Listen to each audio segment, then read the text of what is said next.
బాలకృష్ణ బోయపాటి కాంబోలో వస్తున్న అఖండ 2 cinema friends మంచి business అనేది అయితే జరుగుతుంది.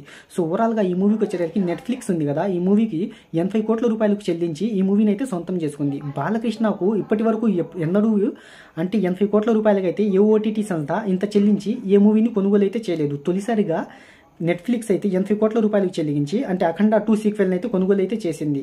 సో అఖండ మంచి విజయం అయితే అందుకుంది కదా, అందుకొని ఈ మూవీపై అయితే మంచి హైప్ అనేది అయితే ఉంది ఫ్రెండ్స్.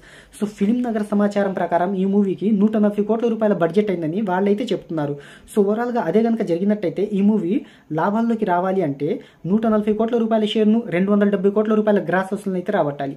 అంతకుముందు నటించిన బాలయ్య సినిమాలు అంటే హిట్టాక్ వచ్చినా కూడా 100 కోట్ల రూపాయల షేర్ని అయితే దాటలేదు.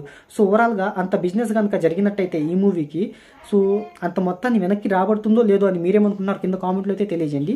మన ఛానల్ని కొంచెం లైక్ చేయకపోయినట్టయితే వీడియోని లైక్ చేయండి ఫ్రెండ్స్. కొద్దిగా వీడియోని అంటే మన ఛానల్ని కూడా సబ్స్క్రైబ్ అయితే చేసుకోండి.